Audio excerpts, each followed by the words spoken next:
Let's head overseas now. And the first Guantanamo Bay detainee to be tried in the United States was today cleared of nearly all the charges against him by a New York jury. Ahmed Kaflan Galani faced 285 charges over the 1998 embassy bombings in East Africa that killed more than 200 people. But the jury found him guilty of just one charge, conspiring to destroy US property.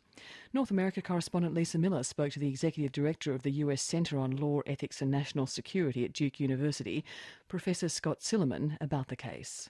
I was surprised that he was convicted of only one count of the conspiracy charge that had to do with basically destroying U.S. government property, the buildings in the embassy bombing.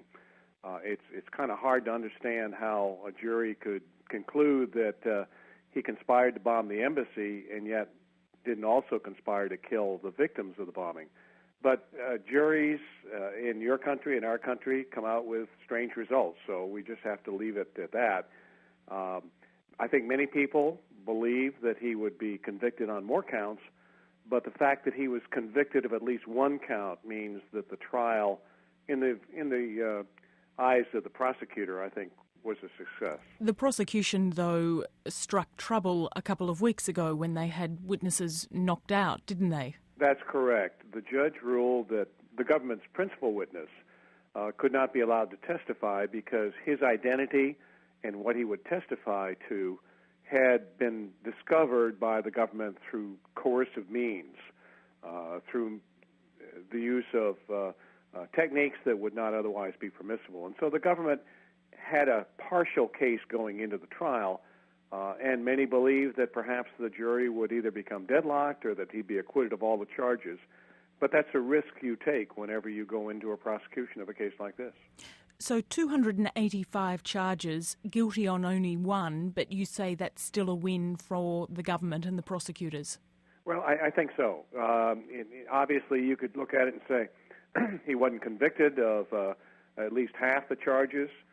Perhaps the government should not have charged them all, but as we just discussed, it was only a couple of weeks ago that the government lost its major evidence in the case, and at least it went on to trial and got a conviction on one count. So had that witness been able to testify, then perhaps we would have had a more different result. We probably would have had more counts upon which he was convicted. But nonetheless, the government pursued this trial in the federal courts. As your listeners may know, there's a raging debate in this country between the military commission system and trials in the federal courts like Giuliani. And at least this indicates that the federal trial option will work, albeit with some problems. So this was seen, as you say, a bit of a testing ground for the Obama administration. Barack Obama would like to see detainees tried in civilian courts where possible. Does what has happened here in New York support that move? Well, it does partially, but I think that the Obama administration has also signaled that it also wants to use the military commission system. We've got the major conspirators in the 9/11 attacks still at Guantanamo Bay, Khalid Sheikh Mohammed and 4 others, and no decision has been made yet as to whether they'll be prosecuted by military commission or trial in the federal courts. I'm sure the administration was watching this case to see whether, in fact, you could get a conviction, albeit on just one count, which means the federal courts could be used in appropriate cases.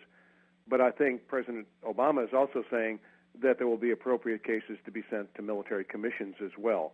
So I think we are just seeing the start of the trials of the terrorists. And again, as your listeners know, Giuliani was not charged with anything with regard to the attacks of 9/11. The charges against him related to the bombings of the embassies in Tanzania and Kenya in 1998. And of course, the big trial that the question mark hangs over is that of Khalid Sheikh Mohammed, as you said, the co-conspirator of the 2001 attacks. What impact do you think this will have on the government's decision about where they try him? I'm not sure it will have that much of an impact.